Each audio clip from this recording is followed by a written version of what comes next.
Hello guys, welcome to our channel. ये story काफी बढ़िया है गाइस, पूरा देखिएगा। तो चलिए शुरू करते हैं बिना देरी किए चैप्टर 54 नोवेल के अंदर। इस वक्त एक गार्डन में एक खूबसूरत सी लड़की एक कहानी पढ़ रही थी। वह लड़की उस नोवेल को देखकर कभी मुस्कुराती तो कभी सैड हो जाती, ऐसे ही उसके फेस के एक्सप्रेशन पल पल में बदलते रहते। इस वक्त उसे लड़की ने एक वाइट कलर की कुर्ती पहनी हुई थी और नीचे ब्लैक कलर की जीन्स। उसने अपने बालों का एक बन बनाया हुआ था जिसकी कुछ लटें उसके गालों पर आ रही थी। इस वक्त उसने अपनी आंखों पर मोटे मोटे चश्मा पहने हुए थे जो उसे और भी क्यूट बना रहे थे, और जब वह मुस्कुराती तो वह और भी प्यारी लगती। ये है हमारी कहानी की हीरोइन नायरा, जो अपने आप को कहानी अंदर हमेशा एक हीरोइन के किरदार में इमेजिन करती रहती। नायरा जो किताबों के चंद पन्नों में अपने आप को भुलाने का हुनर रखती थी।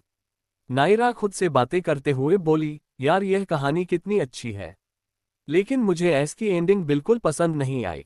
आर्या जो कि मासूम और एक सिंपल सी मिडिल क्लास लड़की, बिल्कुल मेरी तरह, और इस कहानी का हीरो एक बड़ा सा बिजनेसमैन। आर्या हीरो की कंपनी में काम करती थी।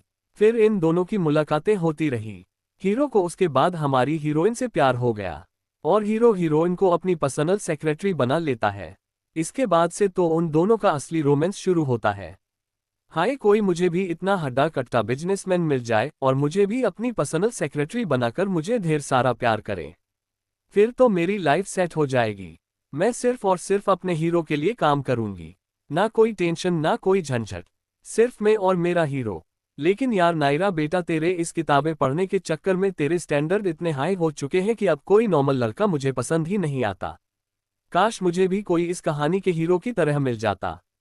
फिर नायर ने ऊपर आसमान की तरफ देखते हुए भगवान से शिकायत करते हुए कहा, ओ भगवान जी, कभी कभी अपनी दृष्टि इस छोटी सी बालिके पर भी डालो। मैं हर रोज आपसे एक विश्व मांगती हूँ कि मुझे मेरी कहानियों की तरह एक सुंदर सा हीरो दे दो, लेकिन नहीं, आप तो कभी मेरी बात सुनते ही नहीं हो। प्लीज ना कोई ऐसा मेरी जिंदगी में भेज दो ना। मैं प्रॉमिस करती हूँ मैं उससे कभी तंग नहीं करूंगी और हमेशा खुश रखूंगी। और हाँ भगवान की एक बात और, मैं अभी यह कहानी पढ़ रही थी ना, इसमें तो बेचारी हीरोइन मर जाती है, वह भी बिना शादी किए।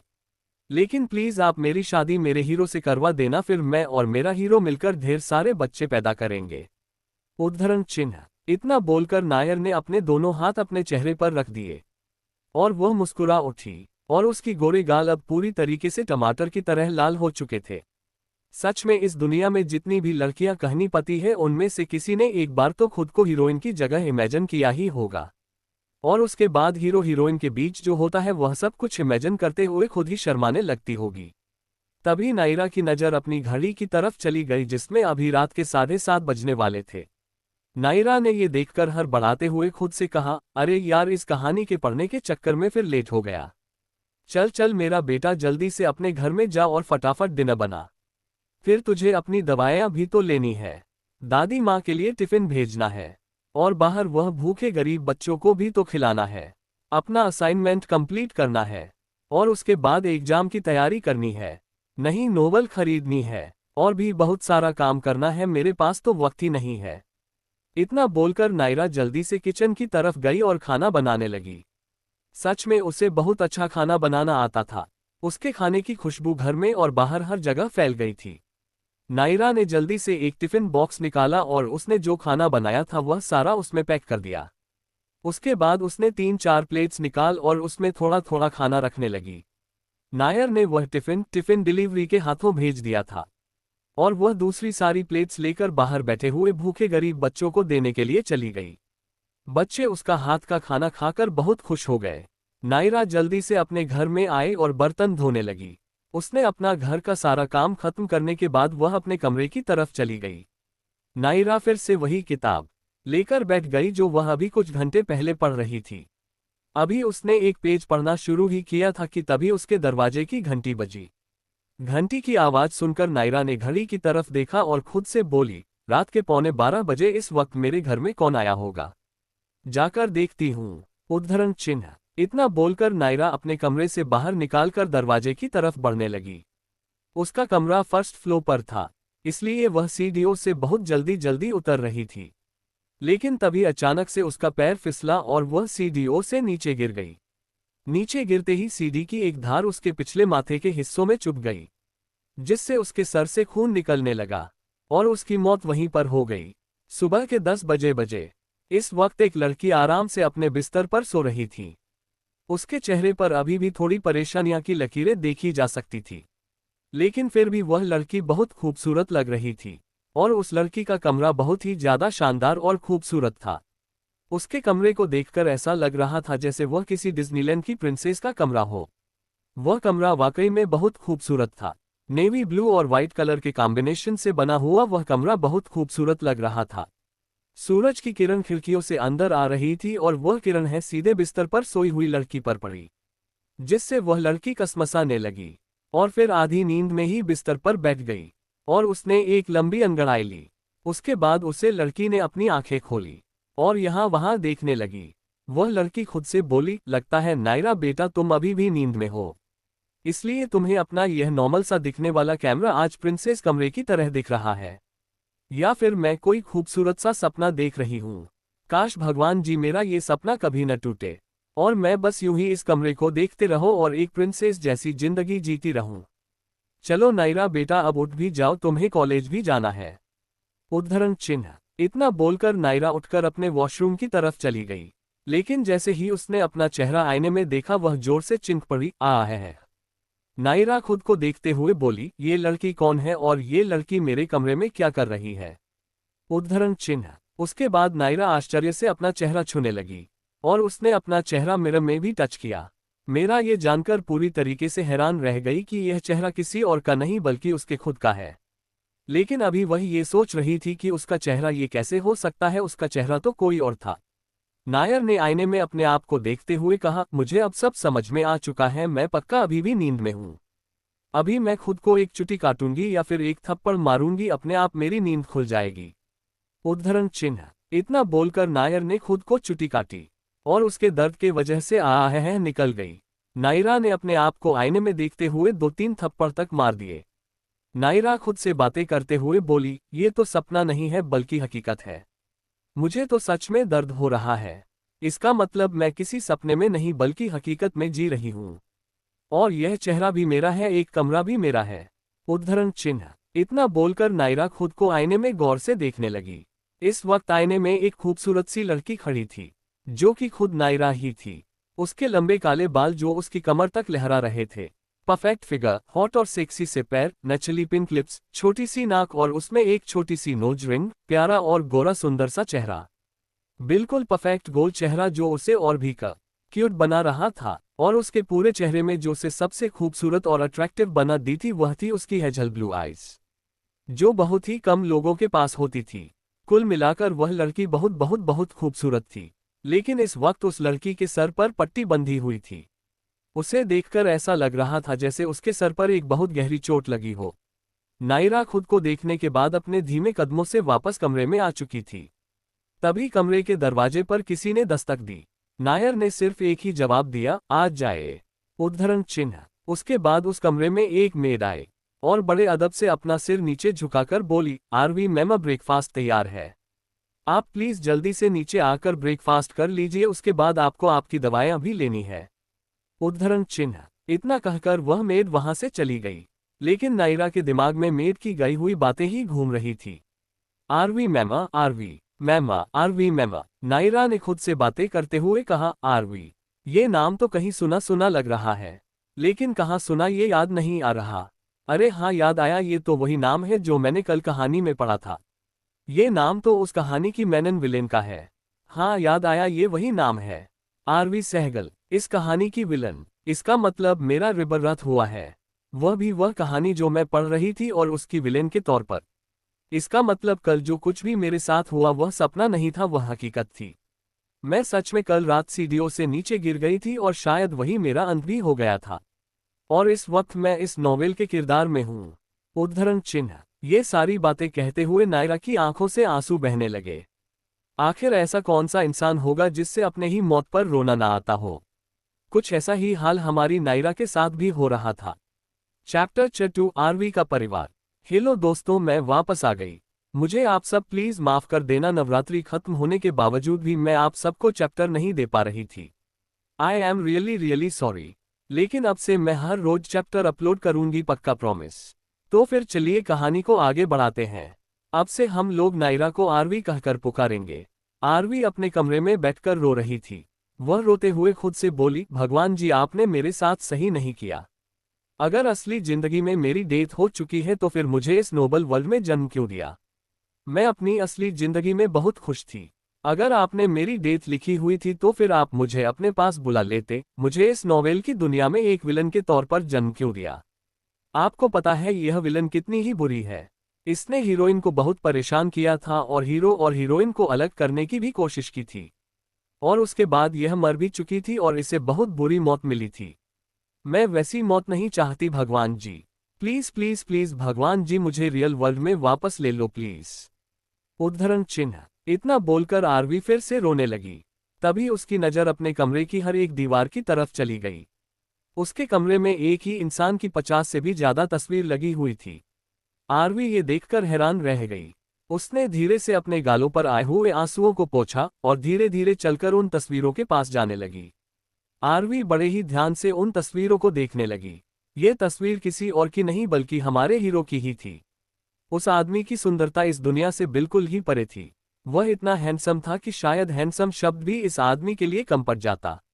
और उसे आदमी को सबसे ज्यादा खूबसूरत बनाती थी तो वह उसकी आंखें। उसकी आंखों का कलर इस दुनिया के किसी भी इंसान से मैच नहीं होता था।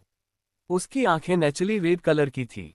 हाँ, शायद आरवी ने पहली बार ऐसा इंसान देखा था जिसकी आंखें लाल रंग की हो।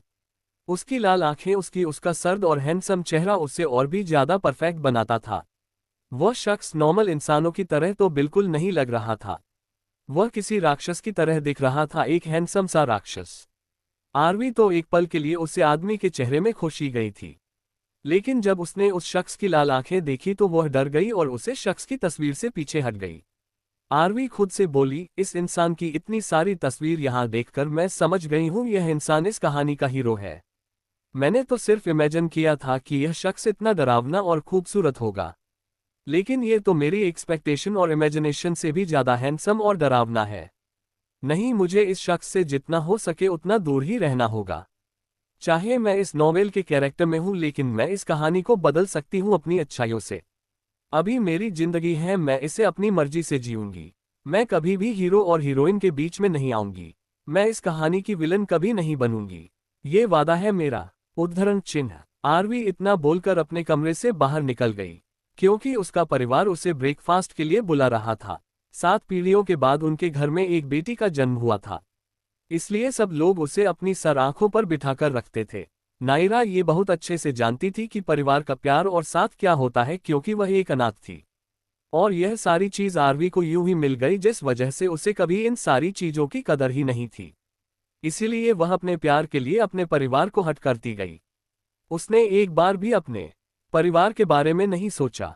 उसने कभी यह नहीं सोचा कि उसकी वजह से उसके परिवार को कितनी प्रॉब्लम झेलनी पड़ सकती है। वह अपने प्यार में इस हद तक पागल थी कि उसने कभी अपने परिवार के बारे में, अपने माँ पापा और भाई के बारे में सोचा ही नहीं था। और उसे अपने कर्मों का अंजाम मिला, उससे एक बहुत बुरी मौत मिली। आरवी अभी चलकर डाइनिंग टेबल की तरफ जा ही रही थी कि तभी किसी ने उसे अपनी गोद में उठा लिया। आरवी ने जब उस इंसान की तरफ देखा तो उसके मुंह से अचानक से निकल गया, भाई। आरवी के भाई ने आरवी की तरफ देखा, क्योंकि आज उसकी बदतमीज, घमंडी और सरफिरी बहन ने 2 साल में पहली बार उसे भाई कहा था। आरवी का भाई ये देखकर इमोशनल हो गया, क्योंकि आज 2 साल बाद उसने अपनी बहन के मुंह से भाई सुना था। चलिए जानते हैं आरवी के परिवार में कौन कौन है। अरुणोदय सहगल, इनकी उम्र अभी 80 साल है। ये हमारी विलेन के दादाजी है। यह अपने पुराने दिनों में आर्मी ऑफिसर रह चुके हैं, इसलिए ये थोड़े सख्त किस्म के इंसान हैं, लेकिन अपने परिवार, अपनी बीवी और खासकर अपनी इकलौती पोती से बहुत ज्यादा प्यार करते हैं।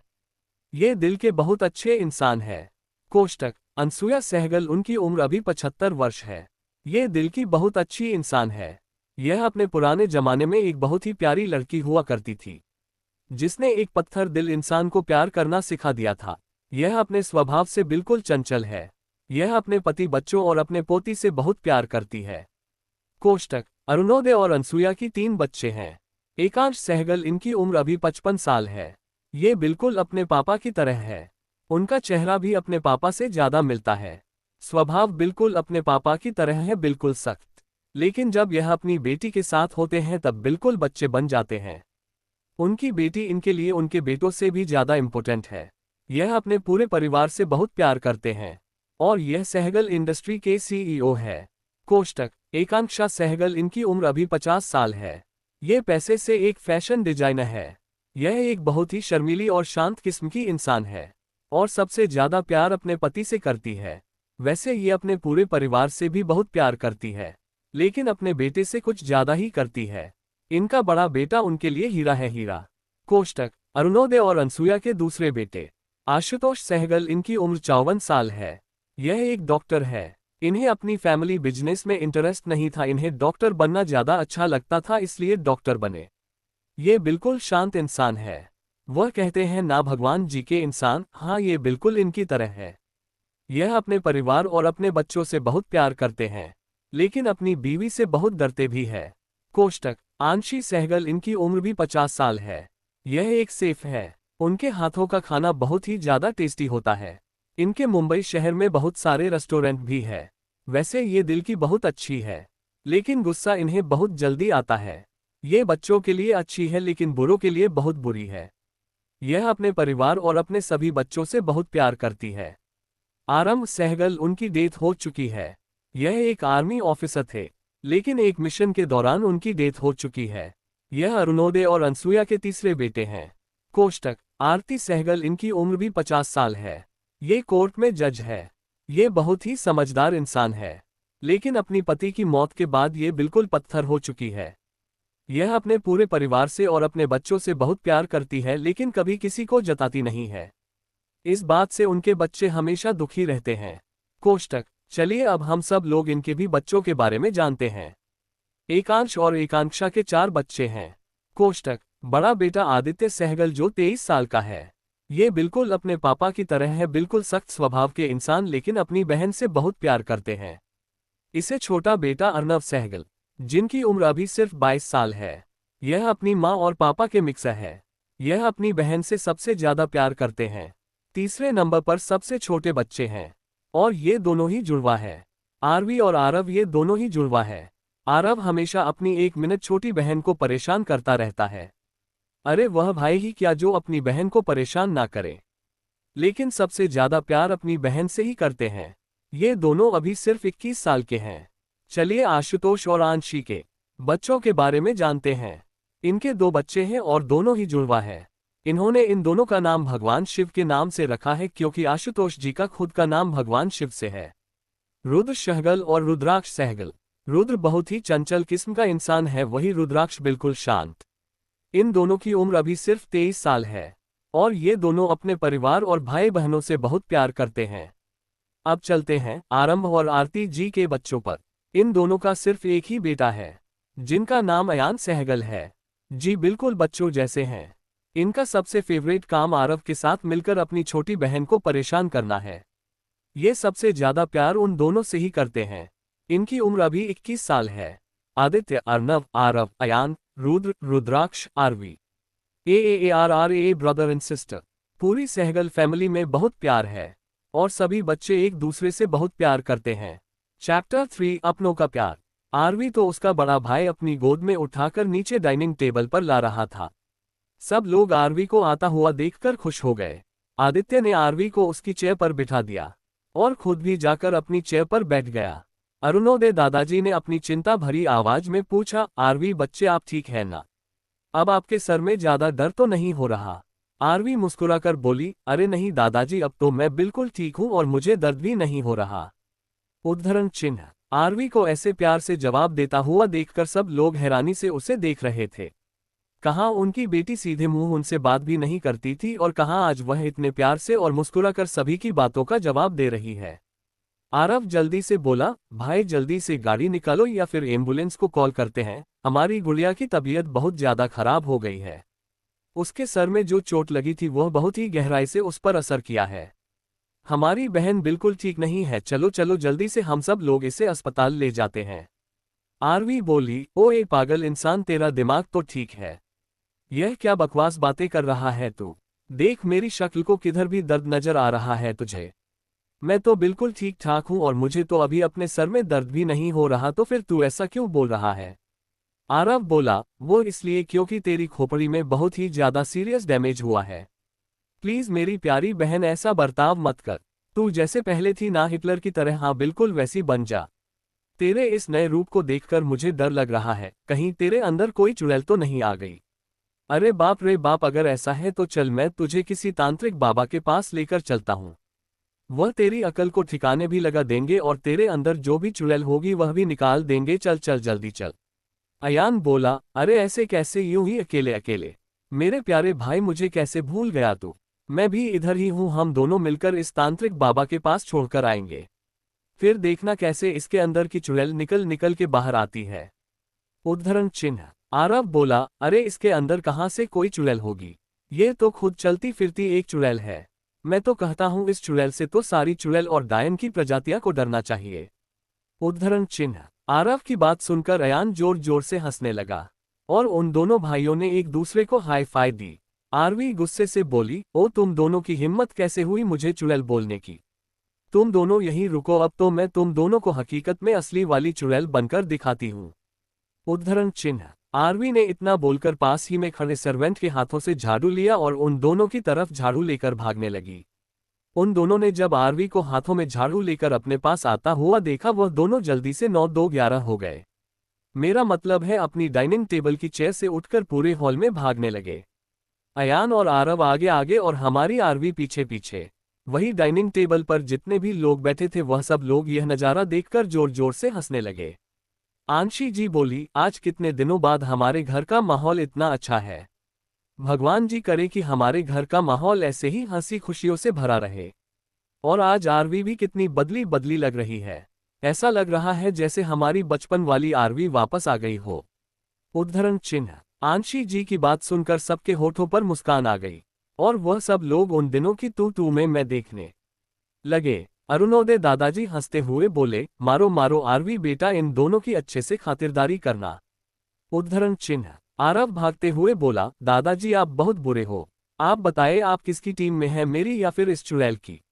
उद्धरण चिन्ह। अरुणोदय दादाजी बोले, देखो भाई मैं तो अपनी पोती की टीम में हूँ। मैं उसके साथ था, मैं उसके साथ हूँ और मैं हमेशा उसके साथ ही रहूंगा। उद्धरण चिन्ह। आरवी होल के बीचों बीच जाकर आरव और अयान को मारने लगी और आरव और अयान दोनों जोर जोर से चीखने लगे। हालांकि उन्हें इतना दर्द भी नहीं हो रहा था जितना वह दोनों चीख रहे थे। अभी आरवी आरव और अयान को मार ही रही थी कि तभी अपने सर पर लगी हुई चोट की वजह से उसे चक्कर आने लगे और वह वहीं सोफे पर बैठ गई। ये देखकर पूरा परिवार घबरा गया और जल्दी से आरवी के पास आ गए। सभी लोग आरवी के आसपास इकट्ठे हो गए थे। एकांश जी की जल्दी से आरवी के पास आए और उसे अपने हाथों से पानी पिलाने लगे। आदित्य आरवी का सर सहलाते हुए बोला, आरू बच्चे तुम ठीक हो ना? क्या हुआ तुम्हें, क्या फील हो रहा है? जल्दी बोलो, मैं अभी के अभी डॉक्टर को बुलाता हूँ। उद्धरण चिन्ह। आरवी बोली, आदि भाई मैं बिल्कुल ठीक हूँ, मुझे कुछ नहीं हुआ है। वह ऐसे ही भागने की वजह से चक्कर आ गए थे और कुछ भी नहीं हुआ है मुझे। एकांश जी बोले, नहीं बिल्कुल भी नहीं, जब तक ये बात हम डॉक्टर के मुंह से नहीं सुन लेते तब तक हमें चैन नहीं आएगा। आदित्य जल्दी से डॉक्टर को फोन करो और डॉक्टर की पूरी टीम को मेंशन में आने के लिए बोलो और उनसे खाओगे 15 मिनट के अंदर अंदर वह सब लोग सहगल मेंशन में मौजूद चाहिए मुझे। उद्धरण चिन्ह। एकांश जी की बात सुनकर आदित्य ने जल्दी से अपना सिर हिलाया और डॉक्टर को फोन करने के लिए वहां से थोड़ी दूरी पर चला गया। आकांक्षा जी और आंशी जी आगे आते बोली, आप सब लोग यहाँ से हटिए, हमें हमारी बेटी को खाना खिलाने दीजिए। एक तो इसे इतनी ज्यादा चोट लगी है, ऊपर से ना ही इसने कल से कुछ खाना खाया है और ना ही अपनी दवाई ली है, इस वजह से इसे चक्कर आ रहे हैं। हम अभी इसे खाना खिला देते हैं और दवाई दे देते हैं, देखना फिर मेरी बेटी बिल्कुल ठीक हो जाएगी। उद्धरण चिन्ह। एकांश जी बोले, ठीक है तो आप एक काम कीजिए, ये थाली हमें दे दीजिए, हम अपनी बेटी को सारा खाना अपने हाथों से खिला देंगे। उद्धरण चिन्ह। अरुणोदय दादाजी बोले, बरखुरदार तुम भूल गए हो, इस घर के सबसे बड़े हम हैं, इसलिए हमारी लाडली पोती को सबसे पहले हम अपने हाथों से खाना खिलाएंगे। उद्धरण चिन्ह। आरव बोला, क्यों अरुणोदय जी, आखिर वह आपके हाथों से खाना क्यों खाएगी? भूलिए मत, वह आप ही थे जिसने इस चुड़ैल को हमें करने के लिए हमारे पीछे भगाया था। तो इस वजह से देखा जाए तो इसे चक्कर आपकी वजह से आए हैं, क्योंकि आपने इसे भगाने में मदद की थी, इसलिए आप तो दूर ही रहिए। यह मेरी ट्विन सिस्टर है, इसलिए आप सबसे ज्यादा मेरा हक बनता है, इसलिए सबसे पहले मैं अपने हाथों से खाना खिलाऊंगा। उद्धरण चिन्ह। ऐसे ही पूरा परिवार आपस में झगड़ने लगा। आखिर आरवी को सबसे पहले खाना खिलाएगा कौन? बेचारी आरवी तो सबके बीच में फंस रह गई थी। आरवी सोफे पर बैठे हुए अपने पूरे परिवार को झगड़त हुए देख रही थी। आखिर कैसे वह लोग सिर्फ उसकी एक चोट को लेकर पूरी डॉक्टर की टीम बुला रहे हैं? कैसे वह लोग सिर्फ पहला निवाला खिलाने के लिए एक दूसरे से लड़ रहे हैं? नायरा की आंखें ये देखकर नम हो गई थी, क्योंकि वह एक अनाथ लड़की थी। उसे कभी परिवार का प्यार नहीं मिला था, और आज इतने सारे लोगों को अपनी फिक्र करते हुए देखकर वह थोड़ी इमोशनल हो गई थी। नायरा अपने मन में बोली, आरवी तुम बहुत लकी थी कि तुम्हें इतना अच्छा परिवार मिला, और शायद बहुत बड़ी बेवकूफ भी थी जो तुम्हारे पास इतना सब कुछ होते हुए भी तुम्हें किसी और के प्यार की तलाश थी। आखिर कैसे तुम अपने इतने अच्छे परिवार को छोड़कर किसी और के प्यार को पाने के लिए अपने पूरे परिवार को छोड़ सकती हो? लोग सही ही कहते हैं, जिस इंसान के पास सब कुछ होता है उस इंसान को कभी उसकी कदर ही नहीं होती। लेकिन अब यह मेरा परिवार है और मैं वादा करती हूं मैं अपनी इस परिवार का कभी दिल नहीं दुखाऊंगी, और मैं सबके साथ प्यार से रहूंगी। उद्धरण। आरती जी बोली, बस अब बहुत हो गया। अगर आप सब लोग आपस में ऐसे ही लड़ते रहोगे तो बेचारी बच्ची को खाना कौन खिलाएगा? आप एक कम कीजिए, इस थाली में रखे हुए खाने का एक एक निवाला आरवी को खिलाएं। इस तरीके से बच्ची खाना भी खा लेगी और आप सबकी इच्छा भी पूरी हो जाएगी। उद्धरण चिन्ह। सभी लोगों को आरती जी की बात सही लगी, इसलिए सब लोग एक एक करके आरवी को अपने हाथों से खिलाने लगे। हाय कितना प्यारा परिवार है, काश ऐसा परिवार मेरे पास भी होता। कोष्टक। आरवी अभी सब लोगों के हाथों से खाना खा ही रही थी कि तभी उसे खांसी आने लगी, जिस वजह से पूरा परिवार परेशान हो गया और सबने एक साथ आरवी के तरफ पानी का गिलास बढ़ाया। आरवी के सामने इस वक्त पानी के 8 गिलास थे। उस बेचारी को तो समझ में ही नहीं आ रहा था कि कौन से गिलास में से पानी पिए। तभी आरती जी उसके पास आए और अपने हाथों से उसे पानी पिलाने लगी। अयान आज अपनी माँ का ऐसा रूप देखकर खुश था और थोड़ा इमोशनल भी हो गया था, क्योंकि आज उसकी माँ इतने सालों में पहली बार अपनी इमोशंस खुलकर दिखा रही थी। तभी डॉक्टर की पूरी टीम वहां पर आ गई थी। अरुणोदय दादाजी ने डॉक्टर की टीम में से एक लेडी डॉक्टर को आगे बुलाया और उसे आरवी को चेक करने के लिए बोला, और वह लेडी डॉक्टर आरवी को चेक करने लगी। आकांक्षा जी ने उस लेडी डॉक्टर से पूछा, डॉक्टर क्या हुआ है मेरी बेटी को? वह ठीक तो है ना? कहीं उसके सर में जो टांके लगे थे वह खुल तो नहीं गए ना? मेरी बेटी ठीक है ना? आकांक्षा जी की आवाज में अपनी बेटी को लेकर फिक्र साफ साफ नजर आ रही थी। वह लेडी डॉक्टर बोली, श्रीमती सहगल की बेटी बिल्कुल ठीक है। भूखे पेट रहने की वजह से और इतना सारा स्ट्रेस लेने की वजह से इन्हें चक्कर आ गया था। बाकी यह बिल्कुल ठीक है। और हाँ, एप्लीकेशन का ध्यान रखें कि यह ज्यादा उछल कूद न करे, वरना उनके सर के टांके खुल सकते हैं। अभी के लिए मैं इन्हें कुछ दवाएं लिख देती हूँ, बाकी आप सब लोग एक हफ्ते के बाद इन्हें अस्पताल में आकर दिखा दीजिएगा। उद्धरण चिन्ह। थोड़ी देर बाद डॉक्टर की पूरी टीम सहगल मैंशन से जा चुकी थी। अब वहां पर पूरा सहगल परिवार ही बचा हुआ था। सभी लोगों ने आरवी को अपने हाथों से खाना खिला दिया था, और अब दवाई लेने की बारी थी। एकांश जी बोले, आरू मेरा बच्चा, चलो जल्दी से दवाई खा लो, फिर मैं उसके बाद तुम्हें तुम्हारे कमरे तक छोड़ दूंगा। उद्धरण चिन्ह। आरवी दवाई को देखकर अपनी आंखों में आंसू लेकर पूरे परिवार की तरफ देखने लगी, क्योंकि उसे दवाई बिल्कुल भी नहीं पसंद थी। आदित्य आरवी के आंखों में आंसू देखकर जल्दी से उसके पास आया और उसके सर को सहलाते हुए बोला, प्रिंसेस क्या हुआ, आप रो क्यों रही हो? क्या आपके सर में फिर से दर्द हो रहा है? मैं फिर से डॉक्टर को बुलाऊं? उद्धरण चिन्ह। आरवी रोते हुए बोली, नहीं भाई, मुझे कहीं पर भी दर्द नहीं हो रहा है, लेकिन मुझे ये दवाई नहीं खानी, यह बहुत कड़वी होती है, अगर मैं इसे खाऊंगी तो मैं वोमेंट कर दूंगी, प्लीज भाया मुझे दवाई नहीं खानी। उद्धरण चिन्ह। अर्णव बोला, मेरा बच्चा, अगर तुम दवाई नहीं खाओगी तो तुम जल्दी से ठीक कैसे होगी? तुम्हारे ठीक होने के लिए दवाई खाना जरूरी है, इसलिए चलो जल्दी से अपना मुंह खोलो और दवाई खा लो। उद्धरण चिन्ह। सबके इतने समझाने के बाद भी आरवी अपनी जिद पर अड़ी रही और उसने दवाई खाने से मना ही कर दिया। अनसुया दादी जी बोली, अगर आज हमारी प्रिंसेस दवाई खा लेगी तो हम हमारी प्रिंसेस के लिए अपने हाथों से उसका फेवरेट मूंग दाल का हलवा बनाएंगे। उद्धरण चिन्ह। आंशी जी बोली, सिर्फ मूंग दाल का हलवा ही क्यों, अगर हमारी प्रिंसेस आज दवाई खा लेती है तो मैं उसके लिए उसकी फेवरेट चॉकलेट्स लाकर दूंगी। तो फिर बताओ प्रिंसेस, तुम दवाई खाओगी? उद्धरण चिन्ह। आरवी उन दोनों की बात सुनकर खुश हो गई और उन दोनों की तरफ देखते हुए बोली, क्या सच्ची में आप दोनों मुझे मूंग दाल का हलवा और चॉकलेट्स दोगी? उद्धरण चिन्ह। आरवी की बात सुनकर दोनों ने अपना सर हमें हिलाया। उन दोनों की हामी को देखकर आरवी ने भी जल्दी से अपनी सारी दवाइयां खत्म कर दी। सब लोग ये देखकर बहुत खुश हो गए। आज सभी लोग आरवी को ऐसे देखकर बहुत बहुत बहुत ही ज्यादा खुश थे और इतने ही हैरान भी थे। आखिर उनके घर की बेटी सिर्फ 2 दिनों में कैसे इतनी बदल गई। पहले की आरवी रूड, गुस्सेल, बदतमीज, घमंडी, एरोगेंट और किसी से भी ढंग से बात नहीं करने वाली थी। और अभी की आरवी बहुत ही ज्यादा हंसमुख, प्यारी, भोली भाली, मासूम और क्यूट थी। लेकिन जो भी हो, वह हमेशा अपनी प्रिंसेस के साथ रहेंगे और हमेशा उसे ढेर सारा प्यार देंगे। आरवी गेट ब्रेकफास्ट कर लेने और दवाई लेने के बाद सभी लोग इस वक्त लिविंग हॉल में बैठे हुए थे। वही अर्नव और आदित्य दोनों ही आंखों में एक दूसरे से इशारों में आरवी को देखकर कुछ बातें कर रहे थे।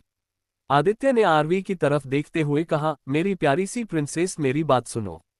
देखो मेरा बच्चा, मैं जो तुमसे कहने वाला हूं, प्लीज उसके लिए अपने भाई से नाराज मत होना।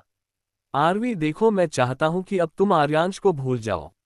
मैं ये बात बिल्कुल बर्दाश्त नहीं कर सकता कि मेरी बेस्ट फ्रेंड की वजह से मेरी अपनी बहन को कोई तकलीफ हो। मैं जानता हूं तुम्हारे लिए आर्यांश को भूलना बहुत मुश्किल होगा, लेकिन प्लीज अपने भाई के लिए, अपने परिवार के लिए आर्यांश को भूल जाओ प्लीज। आरवी अपने भाई की तरफ देखकर बोली, भाई आप मिस्टर जिंदल की वजह से मुझे क्यों प्लीज कह रहे हैं? आप सही कह रहे हैं, मिस्टर जिंदल को भूल जाना ही मेरे लिए और हमारे परिवार के लिए बेहतर होगा। मुझे समझ में आ गया है, मैं मिस्टर जिंदल से कोई प्यार नहीं करती थी, वह तो बस एक अट्रैक्शन था जो अब वक्त के साथ खत्म हो चुका है। इसलिए अब मैं मिस्टर आर्यांश जिंदल को बिल्कुल परेशान नहीं करूंगी, आप मेरी तरफ से बेफिक्र रहिए। उद्धरण चिन्ह। और अर्नव भाई, आप प्लीज मेरे कमरे से मिस्टर जिंदल की सारी तस्वीर हटवा दीजिए या फिर उन तस्वीरों को किसी डस्टबिन में फेंक दीजिए। मुझे अब उनकी एक भी तस्वीर अपने कमरे में नहीं चाहिए। प्लीज आप ये काम थोड़ा जल्दी कर दीजिएगा। अभी मेरे सर में हल्का हल्का दर्द हो रहा है और अभी मैं दवाई ली है तो मुझे नींद आ रही है, इसलिए मैं अपने कमरे में सोने जा रही हूँ। ठीक है, चलती हूँ, बाय। इतना बोलकर आरवी अपने कमरे की तरफ चली गई और अपने पीछे पूरे परिवार को हैरान परेशान करके छोड़ गई थी। वही पूरा सहगल परिवार हैरानी से कभी जाती हुई आरवी को देखते तो कभी खुद को देखते। वह सब लोग बहुत ही ज्यादा हैरान थे। वह सब लोग एक पल के लिए यह मान सकते थे कि सूरज पूर्व दिशा की जगह से बदले पश्चिम दिशा से उग सकता है, लेकिन उनकी बेटी ने आर्यांश का पीछा छोड़ दिया, यह उन सभी के लिए बहुत बड़ा शौक था। चैप्टर 4, परिवार का प्यार। आरवी अब तक अपने कमरे में जा चुकी थी। वहीं नीचे हॉल में पूरा परिवार अभी तक शौक में था। उनमें से किसी को कुछ समझ में नहीं आ रहा था, यह उनकी वही बेटी है जो पिछले 20 सालों से सिर्फ एक ही इंसान के पीछे पागल थी और आज अचानक से वह बदल गई। आरव बोला, she behaves so weird. What's wrong with her? Mom dad, मैं बता रहा हूँ, इसके साथ कुछ गलत जरूर हुआ है, वरना यह सडनली इतना नहीं बदल सकती। अर्नव बोला, आरव तुम बात तो बिल्कुल सही कह रहे हो, लेकिन क्या पता हमारी प्रिंसेस को अब अकल आ गई हो। तुमने देखा नहीं कैसे उसने मुझसे कहा कि मैं आर्यांश की सारी तस्वीरें उसके कमरे से हटवाकर डस्टबिन में फेंक दूं। आदित्य बोला, मुझे तो मेरी प्रिंसेस की बहुत फिक्र हो रही है, कहीं उसके साथ कुछ बुरा तो नहीं हुआ है ना, जिस वजह से वह इस तरीके से बिहेव कर रही है, वरना वह इतनी कभी नहीं बदल सकती। नो नेवर, मैं उसका ये बदलाव मान ही नहीं सकता। अनसुया दादी उन सभी की बातों का जवाब देते हुए बोली, मेरे बच्चों, में जानती हूँ तुम सबको हमारी प्रिंसेस की बहुत फिक्र हो रही है। मुझे भी उसका ये बदला हुआ रूप थोड़ा अजीब लग रहा है, लेकिन फिर भी मैं बहुत खुश हूँ। पहले मेरी पोती कभी भी मुझसे या फिर तुम में से किसी से भी ढंग से बात नहीं करती थी, लेकिन आज उसने पहली बार हम सबसे खुलकर बात की, हम सबके साथ मुस्कुराई। कितने सालों बाद उसने हम सबके साथ खाना खाया है। मुझे नहीं पता उसका बिहेव अचानक से इतना क्यों बदल गया, लेकिन मेरी पहले वाली बच्ची से मेरी यह वाली बच्ची बहुत अच्छी है और मैं कभी नहीं चाहूंगी मेरी यह बच्ची बदल जाए। आकांक्षा जी बोली, माँ बिल्कुल सही कह रही है, मैं खुद भी यह नहीं चाहती कि मेरी बच्ची पहले वाली बन जाए। अपने बच्चों को इस तरीके से देखकर मुझे बहुत खुशी हो रही है, और अगर वह आर्यांश को भूल जाती है तो ये तो और भी अच्छी बात है। वैसे भी मैं यह नहीं चाहती कि मेरी बच्ची की वजह से जिंदल फैमिली और सहगल फैमिली के बीच में दरार आए, इसलिए मैं अपनी बच्ची का यह नया रूप देखकर बहुत खुश हूँ। अब कोई उसे इस बारे में कुछ भी बात नहीं करेगा। उद्धरण चिन्ह। आकांक्षा जी की बात सुनकर सभी ने अपना सर हमें हिला दिया। वह सब लोग जानते थे कि उनके घर की बेटी अब बदल गई है, लेकिन ये बदलाव किस चीज की वजह से था ये अब तक उन सबको पता नहीं था। ऐसे ही दिन बीतते रहे और अब आरवी भी पूरी तरीके से सहगल परिवार के रंग में रंग चुकी थी। पहले वाली आरवी से यह आरवी बिल्कुल अलग थी। ये लड़की बिल्कुल शांत रहने वाली, सबके साथ मुस्कुराते हुए बात करने वाली, सबकी मदद करने वाली, सबकी रिस्पेक्ट करने वाली, प्यारी और मासूम और थोड़ी सी चुलबुली थी। घर में सभी लोगों को आरवी का ये बदला हुआ अंदाज बहुत पसंद आ रहा था। पूरा परिवार अब पहले से भी ज्यादा उससे प्यार करने लगा था, उसकी केयर करने लगा था। उसकी छोटी से छोटी चोट पर भी वह पूरा परिवार पागल हो जाता था। आरवी उस घर में प्रिंसेस की तरह नहीं बल्कि प्रिंसेस से भी बढ़कर रखी जाती थी। एक हफ्ते बाद इस वक्त एकांश जी किचन में थे। उनके आधे से ज्यादा मुंह पर आटा लगा हुआ था। वह अपनी प्यारी सी प्रिंसेस के लिए अपने खुद के हाथों से आलू के पराठे बनाना चाहते थे, लेकिन इन महाशय ने तो आज तक कभी किचन में अपना छोटा सा नाखून भी नहीं रखा, तो फिर इन्हें खाना बनाना कहाँ से आता होगा। एकांश जी कब से आटा गूंथने की कोशिश कर रहे थे, लेकिन उनसे हो ही नहीं रहा था। यहाँ तक कि उन्होंने पूरे किचन का सत्यानाश कर डाला था। उन्होंने जो आलू उबालने रखे थे वह पूरी तरीके से जल चुके थे। किचन में आटा और पानी यहाँ वहाँ बिखरा हुआ था, और यह सब कुछ देखकर पूरे घर के लोग परेशान हो रहे थे। आकांक्षा जी बोली, हाय ये राम, मेरे किचन का क्या सत्यानाश कर रखा है आपने। सुनिए जी, अगर आप 5 मिनट के अंदर अंदर किचन से बाहर नहीं आए ना तो मैं माँ और पापा को बुला दूंगी, फिर वही दोनों मिलकर आपकी क्लास लेंगे। उद्धरण चिन्ह। एकांश जी बोले, सुनिए मेरी प्यारी भाग्यवान, आपको जी से बुलाना है आप बुला सकती है, लेकिन आज का पूरा ब्रेकफास्ट तो सिर्फ मैं ही बनाऊंगा अपनी प्यारी सी गुड़िया के लिए। देखे मैं सब कुछ उसी के मनपसंद का बना रहा हूँ। आज मेरी गुड़िया उठेगी और अपने पापा के हाथों का खाना खाएगी ना तो वह बहुत खुश हो जाएगी। आकांक्षा जी बोली, मेरे प्यारे पतिदेव, आप अपनी गुड़िया को खाना तो तब खिलाएंगे ना जब खाना रेडी होगा। जरा देखिए खुद को और इस किचन को, क्या हालत कर रखी है आपने। अभी तक कुछ भी खाने की चीज नहीं बनी है। 1 घंटे में आपकी गुड़िया डाइनिंग टेबल पर बैठकर चिल्लाने लगेगी, मुझे भूख लगी है, खाना दो, तब क्या करेंगे आप। क्या मैं उससे ये कहूँ कि गुड़िया तुम्हारे पापा अपने हाथों से खाना बना रहे हैं इसलिए आज तुम पूरा दिन भूखी रहो, तुम्हें 2-3 दिन बाद खाना आराम से नसीब हो जाएगा। एकांश जी बोले, देखिए भाग्यवान, अब आप हमसे यूं बहस ना करिए, हमारे इस मासूम से दिल को बहुत ही दर्द होता है। देखिए बेचारा कितना रो रहा है। उद्धरण चिन्ह। ये कहकर एकांश ने आकांक्षा जी का हाथ अपने दिल पर रख दिया और वह धीरे धीरे आकांक्षा जी की तरफ बढ़ने लगे। तभी उन दोनों के कानों में किसी के खांसने की आवाज आई। जब उन दोनों ने मुड़कर उस दिशा में देखा तो वहां पर अरुणोदय दादाजी और अनसुया दादी जी खड़े थे, जो उन दोनों को देखकर मुस्कुरा रहे थे। अरुणोदय दादाजी बोले, मेरे प्यारे बेटे, मेरे बरखुरदार, जहां तक हमें पता है किचन में खाना बनाया जाता है, लेकिन आज यहाँ किचन में क्या हो रहा है। अनसुया दादी जी बोली, आपका कहने का क्या मतलब है कि क्या हो रहा है। आपको दिखाई नहीं देता कि हमारे बेटा बहू रोमांस कर रहे हैं जो आप कभी नहीं करते। उद्धरण चिन्ह। इतना बोलकर अनसुया दादी जी ने मुंह बना लिया। अरुणोदय दादाजी और आकांक्षा जी उन्हें हैरानी से देखने लगे। वही एकांश जी ये देखकर मुस्कुराने लगे। आकांक्षा जी बोली, अरे माँ पापा, आप अभी अपनी लड़ाई छोड़िए, अभी टॉपिक ये नहीं है, अभी मुद्दा तो आपके बेटे हैं। देखिए ना, ये सुबह के 5 बजे से किचन में घुस गए हैं और अपनी गुड़िया के लिए खाना बना रहे हैं और किसी को भी किचन में घुसने भी नहीं दे रहे हैं।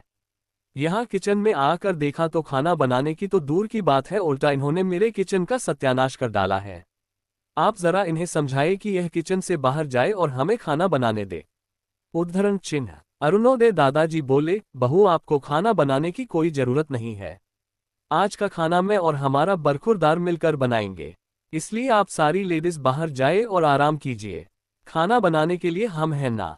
उद्धरण चिन्ह। अरुणोदय दादाजी ने अभी इतना ही कहा था कि तभी उन सबको पीछे से आवाज आई, सिर्फ आप दोनों ही नहीं, आज घर के सारे मर्द मिलकर खाना बनाएंगे और आज घर की सारी लेडीज बैठकर आराम करेगी। उद्धरण चिन्ह। इतना बोलकर किचन में आशुतोष जी, आदित्य, अर्णव, रुद्र, रुद्राक्ष, आरव और अयान आ गए। अनसुया दादी जी उन सबको देखकर बोली, ठीक है, अगर आप लोगों की यही इच्छा है तो आज का खाना आप सब लोग मिलकर ही बनाइएगा, लेकिन याद रहे खाना बहुत ही टेस्टी होना चाहिए, और जब आप सब लोग खाना लेकर किचन से बाहर निकलेंगे तो ये सारा का सारा किचन मुझे साफ सुथरा चाहिए, समझे आप लोग। इतना बोलकर अनसुया दादी जी आकांक्षा जी का हाथ पकड़कर उन्हें किचन से बाहर ले आए। और किचन में खड़े सारे मर्दों ने पहले एक दूसरे को देखा और फिर उन्होंने किचन की पूरी हालत देखी। किचन की पूरी हालत देखकर उन सब ने अपने सर पर हाथ रख दिया और अपना सरनामे हिला दिया। और अब वह सब लोग घूरकर एकांश जी को देख रहे थे। ये देखकर एकांश हड़बड़ा गए। अरुणोदय दादाजी उनकी तरफ देखकर बोले, बरखुरदार, तुमने सुना ना तुम्हारी माँ ने अभी अभी क्या कहा? उनको ये सारा किचन साफ सुथरा चाहिए। और किचन का सारा सत्यानाश तुमने किया है, इस हिसाब से इस पूरे किचन को साफ भी तुम ही करोगे। और यह हमारा हुक्म है। और रही बात खान की, तो वह हम सब लोग मिलकर बना लेंगे। और तुम सब लोग खड़े खड़े मेरा मुंह क्या देख रहे हो? चलो जल्दी से काम में लगो, हमारी गुड़िया अभी 1 घंटे में नीचे आती ही होगी। अरुणोदय दादाजी आगे बोले, किचन की सारी सफाई एकांश करेगा। आशुतोष हमारी गुड़िया के मन पसंदीदा समोसे बनाएंगे। आदित्य और अर्नव दोनों मिलकर आलू पराठे बनाएंगे। अयान और रुद्राक्ष गाजर का हलवा बनाएंगे। रुद्र पोहे बनाएंगे। आरव आप सबके लिए चाय जूस और जो लोग प्रोटीन शेक पीते हैं वह सब कुछ बनाएंगे। उद्धरण चिन्ह। इतना बोलकर अरुणोदय दादाजी वही रखी एक चेयर पर अपने एक पैर पर दूसरा पर चढ़कर और अपने दोनों हाथ बांधकर बैठ गए। ये देखकर एकांश जी, आशुतोष जी, आदित्य, अर्नव, रुद्र, रुद्राक्ष, आरव, अयान सब लोग एक साथ बोले, और आप क्या करेंगे? उद्धरण चिन्ह। अरुणोदय दादाजी अपने रौब में बोले, अरे भाई, मेरा तो सबसे बड़ा और मुश्किल काम है तुम सब पर अपनी नजर रखने की। तुम सब लोग अपना काम ठीक से कर रहे हो या नहीं? चलो चलो, मेरी शक्ल देखने की जगह सब लोग अपने अपने काम पर लगो। उद्धरण चिन्ह। अरुणोदय दादाजी की बात सुनकर सब लोग अपना मुंह बिगाड़कर अपने अपने काम में लग गए। वही किचन के दरवाजे पर खड़ी अनसुया दादी की आकांक्षा जी, आंशी जी और आरती जी अंदर का नजारा देखकर मुस्कुराने लगी। और वह चारों ये देखकर थोड़ी देर बाद वहां से चली गई। 5 मर्दों ने अपना अपना खाना बना लिया। 1 घंटे बाद इस वक्त घर के सारे मर्दों ने अपना अपना खाना बना लिया था। और हमारे एकांश जी ने पूरा किचन भी साफ कर दिया था। और इस वक्त वह सब लोग अपना अपना खाना डाइनिंग टेबल पर लगा रहे थे। आरवी जल्दी से ऊपर से नीचे तक दौड़कर आ रही थी। आज उसके चेहरे पर खुशी साफ साफ नजर आ रही थी, क्योंकि आज वह बहुत दिनों बाद अपने कॉलेज जाने वाली थी। जब सब लोगों ने आरवी को देखा वह थोड़े से हैरान हो गए थे, क्योंकि आरवी हमेशा अपने कॉलेज में घुटनों से ऊपर तक शॉर्ट ड्रेस पहन कर जाती थी। लेकिन आज वह बहुत अलग लग रही है। आज उसने एक नेवी ब्लू कलर की जीन्स पहनी हुई थी, व्हाइट कलर का फुल स्लीव टॉप पहना हुआ था, अपने राइट हैंड में वॉच पहनी हुई थी और अपने काले घने लंबे और रेशमी बालों की चोटी बनाई हुई थी, जिसकी कुछ लटें उसके गालों पर आ रही थी।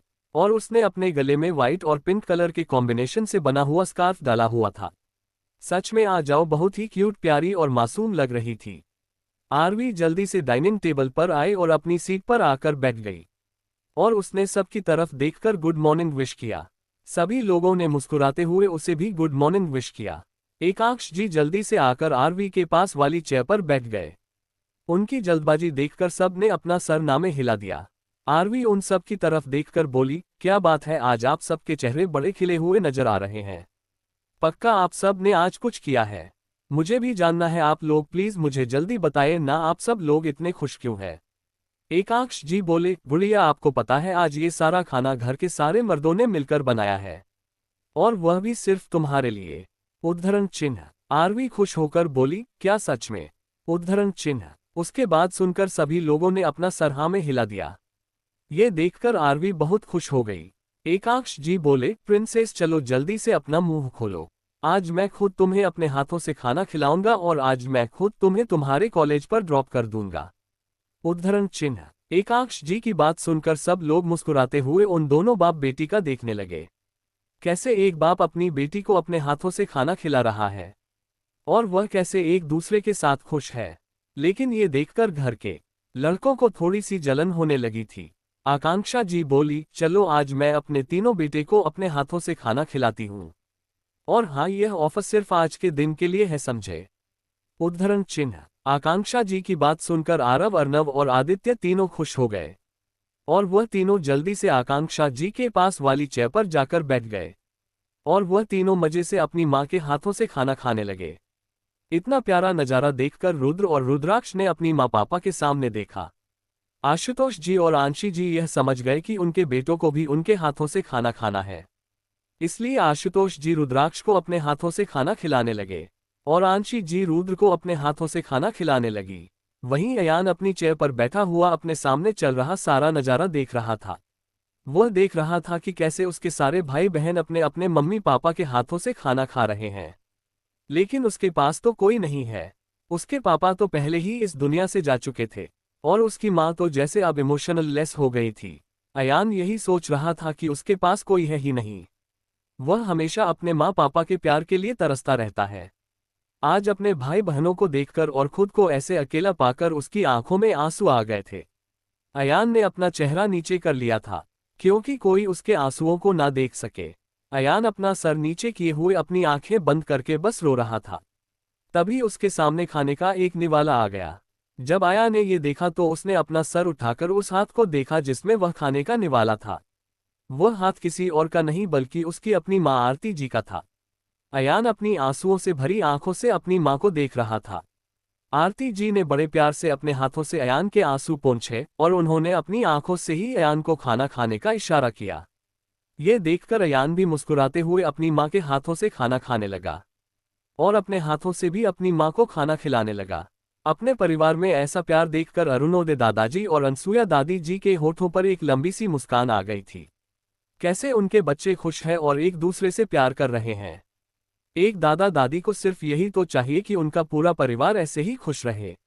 अरुणोदय दादाजी अनसुया दादी जी की तरफ देखकर बोले, मेरी प्यारी पत्नी जी देखिए हमारा पूरा परिवार खाना खा रहा है और इन्हें देखकर अब हमें भी भूख लग गई है। इसलिए थोड़ा सा प्यार अपने पति पर भी लुटा दीजिए और अपने प्यारे प्यारे हाथों से हमें भी खाना खिला दीजिए।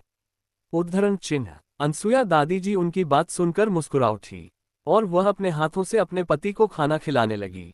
वहीं एकांश जी ने अनसुया दादी जी को अरुणोदय दादाजी को खाना खिलाते हुए देखकर अपना मुंह बना लिया। एकांश जी अपना मुंह फुलाए हुए बोले, अरे माँ ये क्या कर रही है, अपने इस खड़ूस पति को खाना क्यों खिला रही है? आप देख रही है ना यहाँ पर जितने भी लोग बैठे हुए हैं उन सबको उनकी माँ खाना खिला रही है। इस हिसाब से आपको मुझे और आशुतोष को खाना खिलाना चाहिए, ना कि अपने पति को। उद्धरण चिन्ह। अनसुया दादी जी कुछ बोल पाती उससे पहले ही और अरुणोदय दादाजी बोले, ओ ए बरखुरदार, जब तुम इस दुनिया में नहीं आए थे ना उससे पहले तुम्हारी माँ मेरी बीवी थी और आज भी वह मेरी बीवी ही है। इसलिए पहला हक मेरा बनता है। भगवान ने तुम्हें दो हाथ दिए हैं ना, इसीलिए अपना खुद का खाना अपने खुद के हाथों से खाओ, वरना मैं तुम्हारा ये खाना भी छीन लूंगा। और हाँ, थोड़ा मेरी बीवी से दूर ही रहना समझे। उद्धरण चिन्ह। अरुणोदय दादाजी की बात सुनकर एकांश जी का तो मुंह ही बन गया और वह चुपचाप इतना सर झुकाकर खाना खाने लगे। अपने पापा को ऐसे उदास देखकर आरवी बोली, अरे मेरे प्यारे से पापा, आप उदास क्यों हो रहे हैं? दूसरों की छोड़िए, मैं आज अपने पापा को अपने हाथों से खाना खिलाऊंगी। उद्धरण चिन्ह। आरवी की बात सुनकर एकांश जी खुश हो गए और वह सबकी तरफ देखकर अपनी जीभ निकालकर सबको चिढ़ाने लगे और बड़े मजे से अपनी बेटी के हाथों से खाना खाने लगे। जैसे वह सबको ये दिखा रहे हो, देखो मेरी प्रिंसेस सिर्फ मेरी है और वह सबसे ज्यादा प्यार सिर्फ अपने पापा से करती है। सब लोग ऐसे ही खुशी खुशी मुझसे मिलकर अपना ब्रेकफास्ट करने लगे और आज सबके चेहरे पर बहुत ही ज्यादा खुशी नजर आ रही थी। ब्रेकफास्ट करने के बाद सभी लोग अपने अपने काम में के लिए चले गए। घर के सारे बच्चे कॉलेज चले गए, घर के सारे मर्द अपने कंपनी चले गए। आरती जी अपने कोर्ट में चली गई, आकांक्षा जी अपने फैशन हाउस में चली गई और आंशी जी अपने रेस्टोरेंट में चली गई। Chapter 6 bike race. RMS college. इस वक्त आदित्य, अर्णव, रुद्र, रुद्राक्ष चारों अपने अपने दोस्तों के पास खड़े हुए थे। वह सब लोग बहुत पहले ही कॉलेज पहुंच चुके थे क्योंकि वह सब लोग इस कॉलेज के सीनियर थे और उनका एक लेक्चर मॉर्निंग में होता था। उन चारों के साथ उनके 3 दोस्त भी थे जिनके साथ मिलकर वह चारों बातें कर रहे थे। चलिए जानते हैं आखिर वह 3 दोस्त है कौन। विवान राठौर, यह हमारे अर्णव के बेस्ट फ्रेंड है। इनकी उम्र भी अभी 23 साल है। ये बहुत ही मजाकिया किस्म के इंसान है। उनकी फैमिली और सहगल फैमिली दोनों ही बेस्ट फ्रेंड है, जिस वजह से इन सभी के बच्चे भी आपस में दोस्त है। अर्थ जिंदल, यह इंसान तो अलग ही लेवल के है। इस कॉलेज में सबसे ज्यादा मशहूर अगर कोई होगा तो वह सिर्फ अर्थ है। ये हमारे रुद्र जी के बेस्ट फ्रेंड है। अर्थ और रुद्र अपने कांड की वजह से हमेशा कॉलेज सस्पेंड होते हैं, लेकिन फिर भी ये दोनों अपनी हरकतों से बाज नहीं आते। सक्षम अग्रवाल, ये सबसे बहुत प्यार करते हैं और सभी के ही बेस्ट फ्रेंड है। ये सिर्फ अपनों से ही बातें करते हैं, उनके साथ मस्ती करते हैं, लेकिन दूसरों के सामने हमेशा चुपचाप रहते हैं। अभी वह 7 दोस्त मिलकर बातें कर ही रहे थे कि तभी उन सभी के कानों में कुछ लड़कियों की आवाज आई। पहली लड़की बोली, उफ यार, ये आर्यांश जिंदल कितना हॉट और हैंडसम है। इसकी कितनी तगड़ी बॉडी है, पूरा का पूरा माल लग रहा है। मैंने आज तक इतना हॉट और हैंडसम लड़का कभी नहीं देखा। उद्धरण चिन्ह। दूसरी लड़की बोली, हाँ मेरी जान, तुम्हारी बात तो सही है, लेकिन जितना ये हैंडसम है उतना ही यह रूड और खड़ूस भी है। अपने आसपास एक भी लड़की को भटकने नहीं देता। अगर किसी भी लड़की ने इसे छू भी लिया ना तो वह लड़की फिर कभी इस कॉलेज में दोबारा नहीं दिखती। ये लड़का बाहर से जितना शांत और हैंडसम लगता है, अंदर से उतना ही डेंजरस है। उद्धरण चिन्ह। उन लड़कियों की बातें सुनकर सभी लड़कों का ध्यान उस तरफ चला गया जहां से खुद साक्षात आर्यांश जिंदल आ रहे थे। आर्यांश इस वक्त अपने ब्लैक लैम्बोर्गिनी को पार्किंग में पार्क कर रहा था। इस वक्त उसने ब्लैक कलर का पैंट, ब्लैक टी शर्ट और ब्लैक जैकेट डाला हुआ था। उसके हाथों में एक महंगी वॉच थी और उससे वॉच के अंदर डायमंड लगे हुए थे।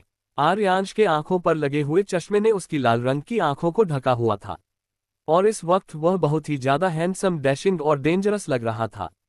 उसके चेहरे पर इस वक्त कोई भी इमोशंस नहीं थे और वह सीधा चलकर अपने दोस्तों के पास आकर खड़ा हो गया। चलिए भाई, हम सब लोग अपनी कहानी के हीरो के बारे में थोड़ा जान लेते हैं। आर्यांश जिंदल जो इस कहानी के हीरो हैं, ये बहुत ही ज्यादा हैंडसम है। ज्यादातर लोगों के होठों का रंग गुलाबी होता है, लेकिन हमारे हीरो के होठों का रंग बिल्कुल लाल है, खून की तरह। परफेक्ट जॉलाइंस और जिम में बनाई हुई परफेक्ट तगड़ी बॉडी, माशाल्लाह उनकी बॉडी का तो क्या ही कहना। सफेद गोरा रंग और रेड चेरी जैसी इनकी खून की तरह लाल आंखें।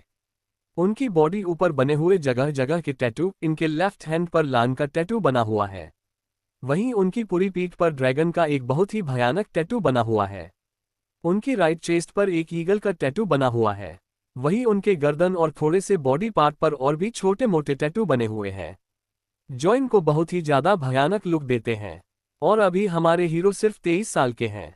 बाकी हमारे हीरो के बहुत ही ज्यादा गहरे राज है। वो सब लोग आप जब कहानी को आगे पढ़ेंगे तब आप सबको मालूम चल ही जाएगा।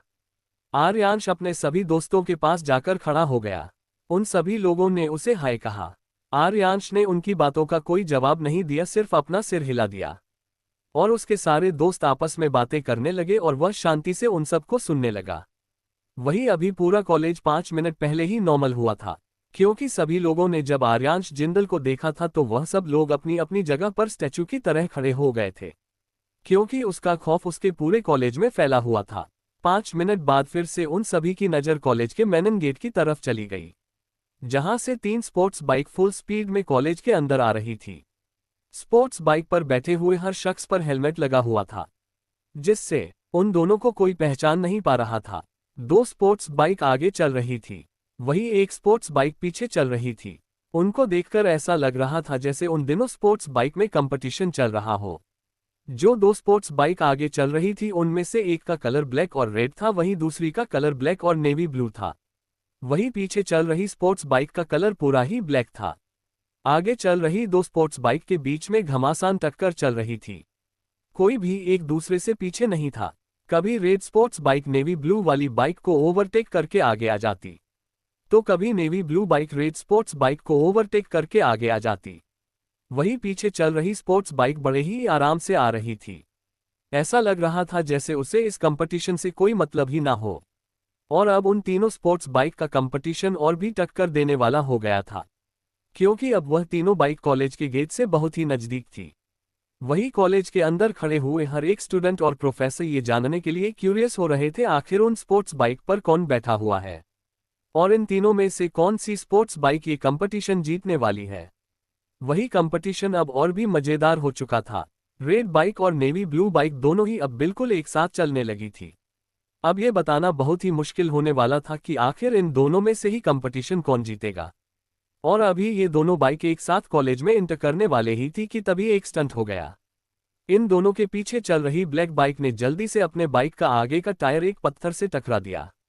पत्थर थोड़ा बड़ा था और गाड़ी फुल स्पीड जा रही थी। उस बाइक पर बैठे हुए शख्स ने जानबूझकर अपनी बाइक को उस पत्थर से टकरा दिया था, जिस वजह से उसे बाइक का आगे का टायर हवा में चलने लगा। और बाइक पर बैठे हुए शख्स ने तभी ही अपनी बाइक का पूरा लीवर दे दिया। अब गाड़ी फुल स्पीड में थी, जिस वजह से वह ब्लैक बाइक पूरी की पूरी हवा में आ गई। रेड बाइक और ब्लू बाइक कॉलेज के गेट से इंटर हो पाती उससे पहले ही वह ब्लैक बाइक हवा में उड़कर सीधे कॉलेज के गेट के अंदर इंटर हो गई। और उस ब्लैक बाइक पर बैठे हुए शख्स ने कॉलेज के ग्राउंड में अपनी स्पोर्ट्स बाइक घुमाई और सीधे पार्किंग की तरफ चला गया। बाकी की दोनों बाइक भी उस ब्लैक बाइक के पीछे पीछे पार्किंग की तरफ चली गई। वही कॉलेज के सारे स्टूडेंट और प्रोफेसर यह नज़ारा अपनी आंखें फाड़े देख रहे थे। ये सब कुछ उनकी आंखों के सामने हो रहा था, और हवा में उड़कर बाइक को लाना, वह जो सीन था वह तो सिर्फ मूवीज में ही पॉसिबल था। और आज वह सीन उन सबको अपनी आंखों के सामने रियल में जब होता हुआ देखा तो वह सब लोग हैरानी से आंखें पड़े वह देखने लगे। कुछ स्टूडेंट ने तो इस पूरे दृश्य की वीडियो भी बना ली थी और इन्हें सोशल मीडिया पर पोस्ट भी कर दिया था। लेकिन अब उन सभी का ध्यान उन 3 बाइक पर बैठे हुए शख्स पर बैठे हुए चला गया था।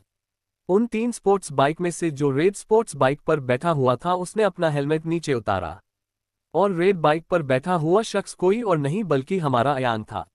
वहीं नेवी ब्लू बाइक वाले शख्स ने भी अपना हेलमेट उतार दिया, और वह कोई और नहीं बल्कि हमारा आरव था। और जो कंपटीशन जीत चुका था ब्लैक बाइक पर बैठे हुए शख्स ने भी अपना हेलमेट उतार दिया था, और वह शख्स कोई और नहीं बल्कि हमारी आरवी थी। उसके हेलमेट उतरते ही सब लोगों का ध्यान उसकी तरफ चला गया, क्योंकि आज आरवी बहुत सुंदर लग रही थी। आज उसने अपने चेहरे पर 5-6 किलो मेकअप नहीं लगाया हुआ था, और ना ही आज उसने कोई शॉर्ट ड्रेस पहनी हुई थी।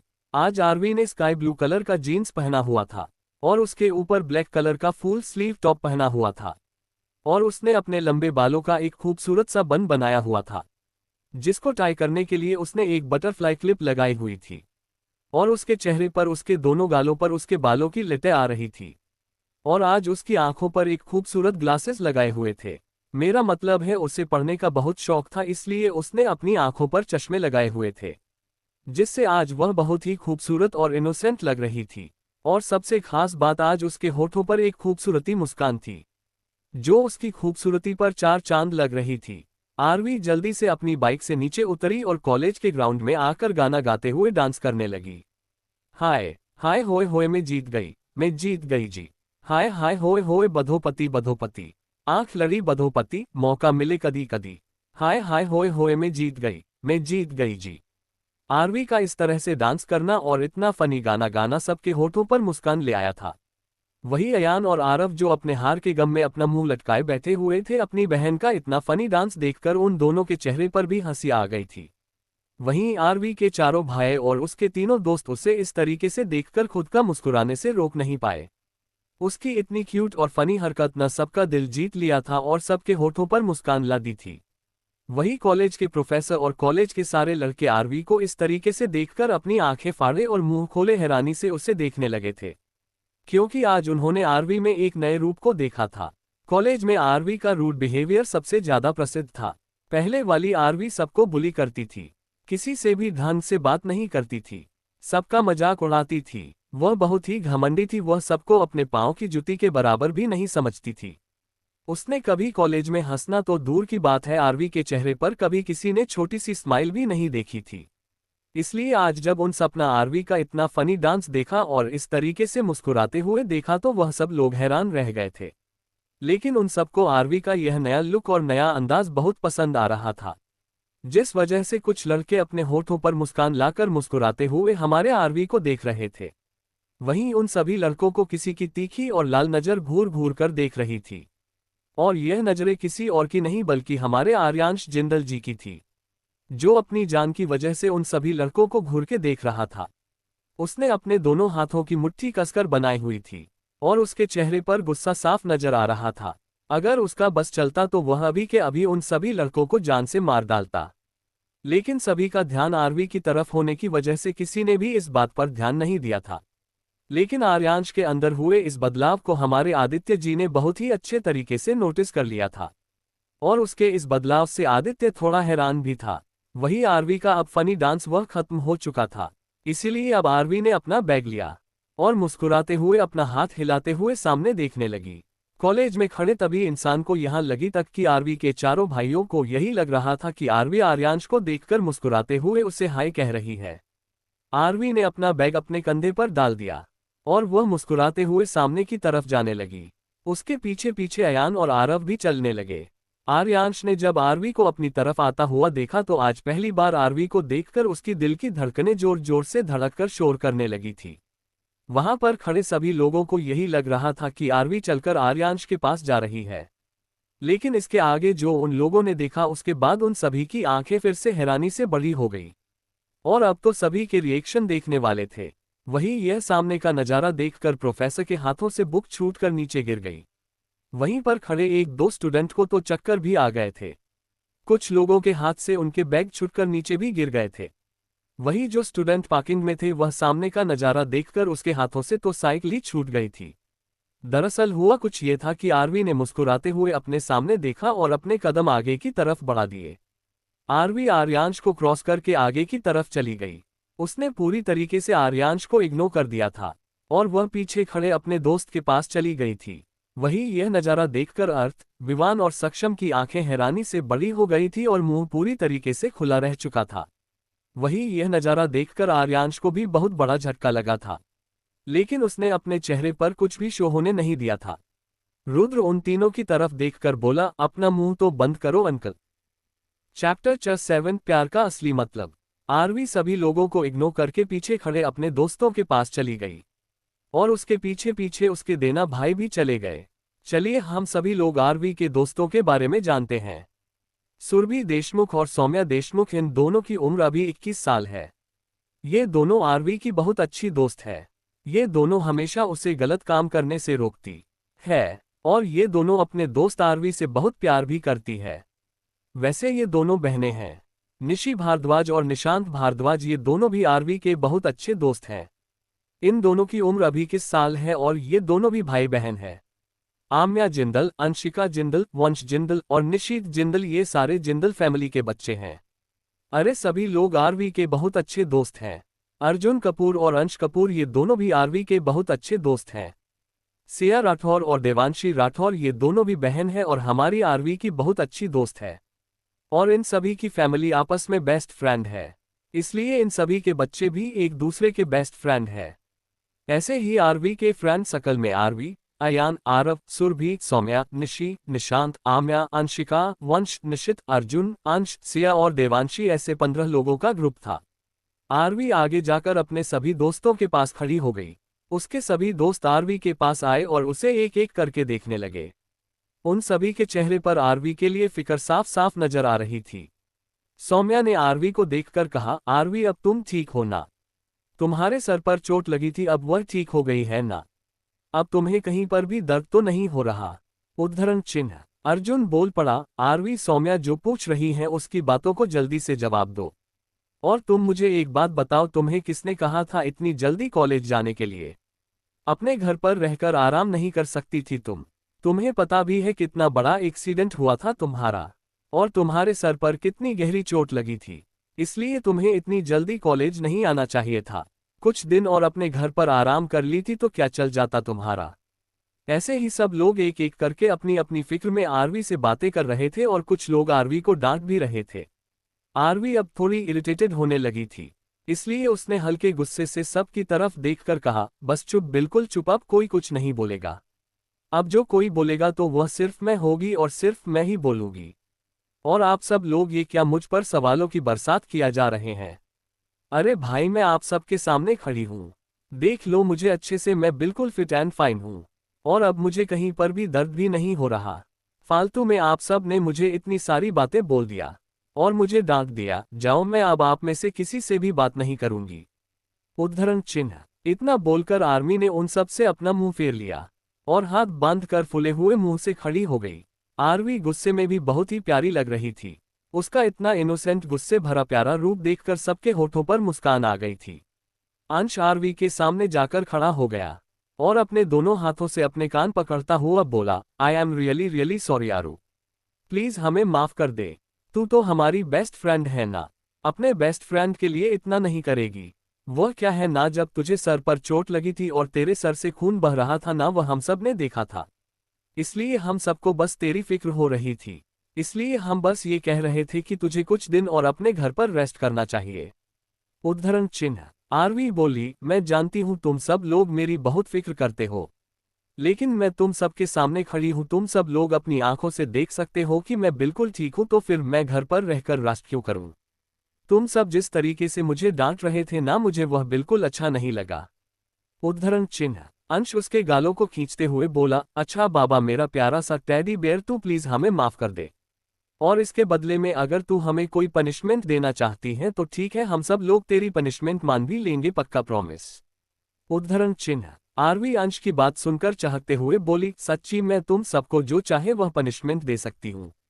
उद्धरण चिन्ह। अंश फिर से उसके गालों को खींचते हुए बोला, अरे मुची मेरी जान, तू जो चाहे वह पनिशमेंट हम सबको दे सकती है। अंश के बार बार आरवी के गाल खींचने की वजह से आरवी के गाल लाल पड़ चुके थे, और अब आरवी को इरिटेशन हो रही थी। आरवी अंश के हाथों से अपने गालों को छुड़वाते हुए बोली, आए अंश के बच्चे, तू मेरे गाल छोड़ वरना मेरे गाल लटक जाएंगे। सुरभि आगे आते हुए बोली, अच्छा जी, और इतनी महान ज्ञान की बातें तुझे किसने सिखाए? उद्धरण चिन्ह। आरवी बड़ी मासूमियत से बोली, अरे जैसे नाक खींचने से लंबी हो जाती है ठीक वैसे ही गाल खींचने से लटक जाते हैं, और मैं यह नहीं चाहती कि मेरी गाल लटक जाए वरना सब लोग मुझे लटके गाल वाली लड़की बोलेंगे। उद्धरण चिन्ह। आरवी की बात सुनकर उसके सारे फ्रेंड्स ठहाके मार के हंसने लगे। वहीं कुछ दूरी पर आर्यांश, आदित्य, अर्नव और उन सभी के दोस्त जो उन सभी लोगों की बातें सुन रहे थे, उन सभी लोगों ने जब आरवी की बात सुनी वह सब लोग भी हंसने लगे। लेकिन सिर्फ एक इंसान था जिसके चेहरे पर कोई भी एक्सप्रेशन नहीं थे, और वह इंसान कोई और नहीं बल्कि हमारे इस कहानी के हीरो मिस्टर आर्यांश जिंदल थे। वैसे ही वह सब लोग हंसी मजाक करते हुए अपने अपने लेक्चर अटेंड करने के लिए चले गए। 2 घंटे बाद उन सभी लोगों के लेक्चरर्स अब खत्म हो चुके थे, और वह सब लोग कैंटीन की तरफ जा रहे थे। कैंटीन में पहले से ही आदित्य और अर्नव के सारे फ्रेंड्स बैठे हुए थे। आरवी और उसके फ्रेंड्स उन सभी लोगों को इग्नोर करके कैंटीन में जो सबसे बड़ी वाली टेबल थी वहां पर जाकर बैठ गए। उनके ठीक पीछे आर्यांश के दोस्त बैठे हुए थे। आरवी के सभी दोस्त उसके इस नए अवतार से हैरान थे, लेकिन वह सब लोग उसके इस नए रूप को देखकर बहुत खुश भी थे। अंशिका आरवी की तरफ देखकर बोली, आरवी क्या मैं तुमसे एक बात पूछूं? क्या तुम सच में आर्यांश भाई को भूल चुकी हो? उद्धरण चिन्ह। अंशिका की बात सुनकर आरवी के सभी दोस्त आरवी की तरफ देखने लगे और उसके जवाब का इंतजार करने लगे। वही आर्यांश के फ्रेंड सकल ने जब ये बात सुनी तो उन सभी का ध्यान आरवी के फ्रेंड ग्रुप की तरफ चला गया, और वह लोग भी आरवी के जवाब का इंतजार करने लगे। आरवी अपने सभी दोस्तों की तरफ देखकर बोली, भुलाया उन्हें जाता है जब कोई इंसान हमें याद हो। हाँ, मैं ये बात मानती हूँ कि मैं मिस्टर जिंदल को बहुत परेशान किया, मैं हमेशा उनके आगे पीछे घूमती रहती थी और उन्हें परेशान करती रहती थी, लेकिन अब मुझे ये बात समझ में आ गई है, जो मेरे दिल में था वह प्यार नहीं, वह सिर्फ एक अट्रैक्शन था, और मैं सिर्फ एक अट्रैक्शन की वजह से अपनी पूरी जिंदगी तो बर्बाद नहीं कर सकती ना। अगर मैं मिस्टर जिंदल से प्यार करती होती तो शायद समझ में आता कि मुझे उन्हें नहीं भूलना चाहिए। जब मेरा एक्सीडेंट हुआ और मेरे पेरेंट्स मुझे अस्पताल ले गए, और उन सभी के साथ जब तुम सब लोग थे, तुम सभी लोगों की आंखों में जो फिक्र देखी, जो एहसास देखा, मुझे तब समझ में आया कि वह प्यार है जो तुम सब लोग सच्चे दिल से मुझे करते हो। और तब मुझे एहसास हुआ कि जो मैं मिस्टर जिंदल से करती हूँ वो प्यार नहीं, वह सिर्फ एक अट्रैक्शन है। तब मुझे अपनी गलती का रियलाइजेशन हुआ, और उस वक्त मैं भगवान से दुआ मांगी कि अगर वह मुझे जिंदा रहने का दूसरा मौका देंगे ना तो मैं कभी यह गलती दोबारा नहीं दोहराऊंगी। मैं क्यों सिर्फ एक इंसान की वजह से अपनी पूरी जिंदगी खत्म कर दूं, वह भी उस इंसान की वजह से जो मुझसे प्यार भी नहीं करता। जब मेरा एक्सीडेंट हुआ था ना, तब मैंने पहली बार अपने दादू, भाई, पापा, मेरी फैमिली, तुम सब लोगों की आंखों में आंसू देखे थे, और तब मुझे मेरी हर गलती का एहसास हुआ था। इसलिए मैंने तब से यह डिसाइड कर लिया था कि अब मैं खुद को बदलूंगी। मैं तुम सभी के लिए एक अच्छी दोस्त, अपने भाइयों के लिए एक अच्छी बहन और अपनी फैमिली के लिए एक अच्छी बेटी बनकर दिखाऊंगी। और वैसे भी अट्रैक्शन को हम प्यार नहीं कह सकते। Love is not a fail in love but I love is grow in love, और यह बात मुझे समझ में आ गई थी, इसलिए आज मैं इतनी बदल गई हूँ। और अब मुझे किसी भी इंसान से कोई प्यार नहीं है, और ना ही किसी भी इंसान से कोई शिकायत है। और मैंने अपनी पिछली जिंदगी में आप सबके साथ जो भी किया उसके लिए मैं आप सब से माफी मांगती हूँ। I am really really sorry. Aarvi की बात सुनकर सबको बहुत खुशी हुई थी, और आज उन सभी को सभी सवालों के जवाब मिल गए थे। आखिर क्यों पिछले कुछ दिनों से आरवी इतना बदल गई थी? आज उन सबको उनके सवालों के जवाब मिल गए, वही आरवी की बातें सुनकर आदित्य, अर्णव, रुद्र, रुद्राक्ष, अयान, आरव उन सभी के आंखें नम हो गई थी। आज उन सबको अपनी बहन पर बहुत ही प्राउड फील हो रहा था। वही जब आर्यांश ने आरवी की बातें सुनी तो उसे बिल्कुल अच्छा नहीं लगा। उसे बहुत गुस्सा आ रहा था, उसकी आंखें आग की तरह जल रही थी और उसने अपनी दोनों हाथों की मुट्ठियां बना ली थी। ऐसे ही उन सभी का कॉलेज का पहला दिन खत्म हो गया था। कॉलेज के बाद वह सभी लोग अपने अपने घर की तरफ चले गए थे। ऐसे ही शाम ढल गई थी और अंधेरे ने अपनी काली चादर पूरी दुनिया में बिछा दी थी। सब लोग अपने अपने कमरे में जाकर सो गए थे। रात के 12 बजे इस वक्त जंगल में एक खुफिया दरवाजे के अंदर किसी के गुर्राने की आवाज आ रही थी और वह आवाज बहुत ही भयानक थी। अगर कोई इंसान उसे आवाज को सुन ले तो उसे वही का वही हार्ट अटैक आ जाए। इस आवाज की डर से वहां पर जितने भी जंगली जानवर और पक्षी थे वह सब लोग दूर भाग रहे थे और काली रात में जंगल का वह सुनसान एरिया बहुत ही भयानक लग रहा था। आखिर किसकी थी वह आवाज? क्या राज है उस जंगल के खुफिया दरवाजे के? इन सभी चीज को जानने के लिए पढ़ते रहिए मेरी यह कहानी। चैत आर्यांश, इंसान या जानवर। रात के 12 बजे इस वक्त जंगल के बीचों बीच एक सुनसान जगह पर एक खुफिया महल जैसा बना हुआ था। उस खुफिया महल के अंदर किसी के गुर्राने की आवाज सुनाई दे रही थी। वह आवाज सुनकर ऐसा लग रहा था जैसे कोई जंगली जानवर बहुत बुरी तरीके से तड़प रहा हो। यह आवाज कहीं और से नहीं बल्कि महल के बेसमेंट से आ रही थी। इस वक्त महल के एक बड़े से बेसमेंट के अंदर एक आदमी को जंजीरों से बांधा गया था। उसे तकरीबन 10 बड़ी बड़ी जंजीरों से बांधा गया था, लेकिन फिर भी वह इंसान काबू में नहीं था। वहां पर खड़े हुए सारे लोग उस इंसान के डर की वजह से थर-थर कांप रहे थे, क्योंकि वह सभी लोग जानते थे अगर वह इंसान आउट ऑफ कंट्रोल हो गया तो उन सभी का जिंद बचना मुश्किल ही नहीं बल्कि नामुमकिन था। जैसे जैसे वक्त बीत रहा था जंजीर में बंधे हुए इंसान की गुर्राहटें और भी तेज हो रही थी और सबसे बड़ी बात उस इंसान की लाल आंखों में से खून बहने लगा था। जंजीरों के बंधे होने की वजह से उसके पूरे शरीर में बहुत बड़े बड़े जख्म हो चुके थे, लेकिन फिर भी वह इंसान शांत नहीं हो रहा था। तभी उस बेसमेंट का दरवाजा खुला और उसके साथ 5 लोग अंदर आ गए। उन सभी के हाथों में कुछ चीज थी जो ढकी हुई थी। उन 5 लोगों ने वहां खड़े सभी लोगों को वहां से जाने का इशारा किया और वह सब लोग अपना सर झुकाकर वहां से चले गए। वह 5 लोग धीरे धीरे करके जंजीर से बंधे हुए इंसान के सामने जाकर रुके। उन सब ने अपने हाथों में जो चीज थी वह नीचे रखी और जल्दी से दौड़कर बेसमेंट से बाहर चले गए और उन्होंने बेसमेंट का दरवाजा लॉक कर दिया। वह 5 लोग बेसमेंट की एक खिड़की से बेसमेंट के अंदर चल रहे नज़ारे को देखने लगे। वही जो इंसान जंजीरों से बेसमेंट के अंदर बांधा हुआ था वह अपने सामने रखी हुई चीजों को देखकर अब थोड़ा पागल होने लगा था। वह अपने शरीर को जोर जोर से हिलाने लगा ताकि वह जंजीरों से छूट सके। आखिरकार उसने अपना सारा दम लगाकर उन 10 जंजीरों को अपने हाथों से ही तोड़ दिया और वह इंसान जल्दी से उसके सामने रखी हुई चीजों के पास जाकर उन्हें बड़े ही गंदे तरीके से खाने लगा।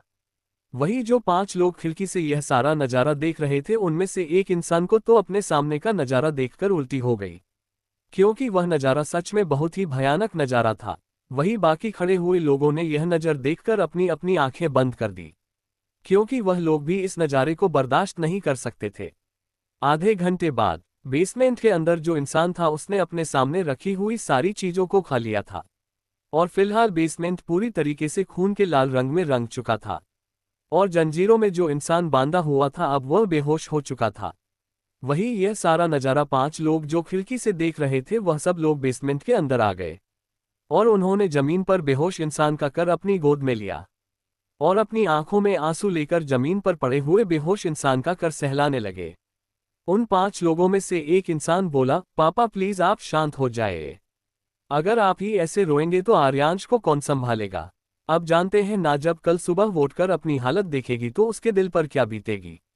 चलिए जानते हैं आखिर ये 5 लोग हैं कौन। जो इंसान अभी सब कुछ बोल रहा था वह कोई और नहीं बल्कि आर्यांश जिंदल का बड़ा भाई आदर्श जिंदल था। इनकी उम्र अभी 26 साल है। अरे अपने स्वभाव सुशांत और बहुत ही मेच्योर के इंसान है।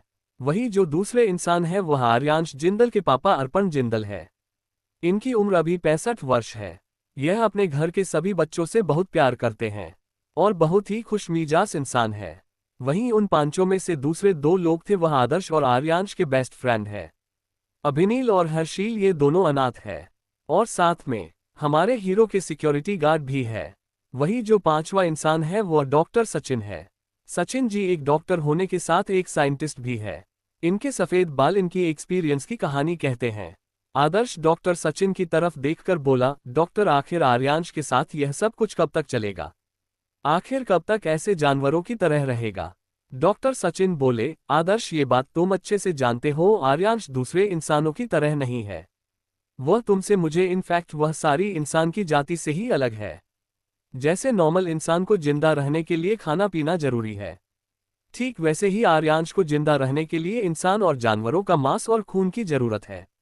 आर्यांश नॉर्मल नहीं है और यह बात तुम सब लोग जानते हो, फिर भी तुम ऐसा सवाल मुझसे कैसे कर सकते हो आदर्श?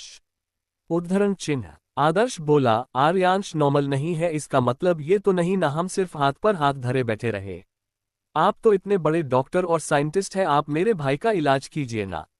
और जानते भी है इतना सब कुछ करने के बाद आर्यांश की कितनी बुरी हालत हो जाती है, उसे कितना दर्द सहना पड़ता है।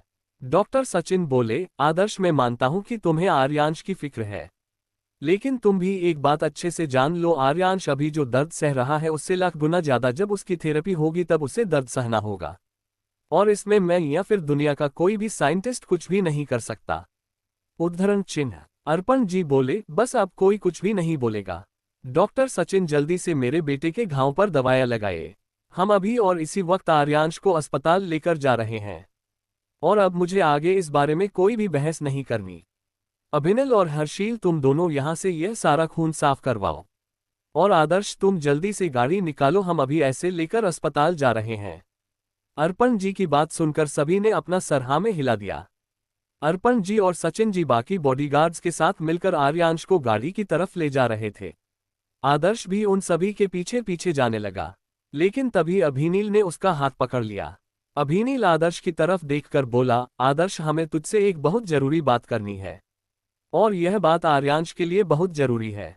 उद्धरण चिन्ह। आदर्श उन दोनों की तरफ देखकर बोला, क्या बात है, तुम दोनों इतने परेशान क्यों लग रहे हो? उद्धरण चिन्ह। हर्षिल आदर्श को सारी बात बताते हुए बोला, आदर्श बात यह है कि न्यूयॉर्क की खतरनाक गैंग ने अब अपनी नजर आर्यांश की तरफ कर दी है। आर्यांश के साथ बाकी के जो 3 लोग बचे हुए थे वह सभी लोग मर चुके हैं। अब इस पूरी दुनिया में सिर्फ आर्यांश बचा हुआ है, इसीलिए आप सभी लोगों की नज़र सिर्फ और सिर्फ आर्यांश की तरफ है। आर्यांश को अपने जाल में फंसाने के लिए उन लोगों ने न्यूयॉर्क से अपना एक खास आदमी यहाँ इंडिया में भेजा है। उद्धरण चिन्ह। आदर्श उन दोनों की तरफ देखकर बोला, क्या तुम दोनों ने उस खास आदमी की डिटेल्स निकालने की कोशिश की? उद्धरण चिन्ह। हर्षील बोला, हाँ आदर्श, हमने उस आदमी की डिटेल्स निकालने की पूरी कोशिश की, लेकिन अफसोस वह आदमी हमारी पकड़ से भाग निकला। न्यूयॉर्क वालों ने जिस किसी भी इंसान को भेजा है वह बहुत ही ज्यादा शातिर है। हम चाहे जितनी भी कोशिश कर ले उसे पकड़ने की, वह कभी हमारी पकड़ में आता ही नहीं है। आदर्श उन दोनों की तरफ देखकर बोला, चाहे जो कुछ भी हो जाए तुम दोनों उस आदमी को पकड़ने की कोशिश करो। वह आदमी हमारे पकड़ में आना बहुत जरूरी है, लेकिन फिलहाल हमें आर्यांश की सेफ्टी के लिए अस्पताल जाना चाहिए। उद्धरण चिन्ह। आदर्श की बात सुनकर और दोनों ने अपनी सहमति जता दी और आदत गाड़ी लेकर अस्पताल की तरफ चला गया। चलिए जानते हैं आखिर बेसमेंट में ऐसा क्या हुआ था। जंजीरों में जिस इंसान को बांधा गया था वह इंसान कोई और नहीं बल्कि खुद आर्यांश जिंदल था। आर्यांश के बहुत बड़े बड़े राज थे। इनमें से एक राज ये भी था कि आर्यांश को जिंदा रहने के लिए मांस और खून की जरूरत पड़ती है, लेकिन जिस वक्त वह उसे ना मिले वह पूरी तरीके से अपना आपा खो बैठता है और वह बिल्कुल बेकाबू हो जाता है। आर्यांश जब अपना आपा खो बैठता है तो अपने सामने खड़े किसी भी जिंदा इंसान को मारकर उसका मांस खाने लगता है। वह अपना पागलपन, वह अपना गुस्सा कभी कंट्रोल नहीं कर सकता और सबसे बड़ी चीज वह अपनी भूख और अपनी खून की प्यास कभी कंट्रोल नहीं कर सकता। आर्यांश के सामने जो चीज रखी हुई थी वह किसी और की नहीं बल्कि किसी मरे हुए आदमी की लाश थी, जो आर्यांश बड़ी बेरहमी से खा रहा था। कभी आर्यांश उसे आदमी का जबड़ा खाता तो कभी उसके सीने में हाथ डालकर उसका दिल खाता। जब भी आर्यांश की खून की प्यास बढ़ जाती है तो वह बिल्कुल एक दानव की तरह बन जाता है, और आज सच में वह एक दानव की तरह लग रहा था। सारी चीज से देखकर उसका परिवार परेशान हो गए थे। आर्यांश नॉर्मल इंसान की तरह नहीं था, या फिर हम ये कह सकते हैं कि वह आधा इंसान था और आधा जानवर। और वह आधा इंसान और आधा जानवर कैसे बना ये तो आप सब लोगों को स्टोरी में आगे ही पता चलेगा। तो दोस्तों आज का चैप्टर यहीं तक, मिलते हैं अगले पार्ट में, तब तक देखिए मेरी दूसरी स्टोरीज को। Thanks for watching. Next episode comes soon, and take care of yourself.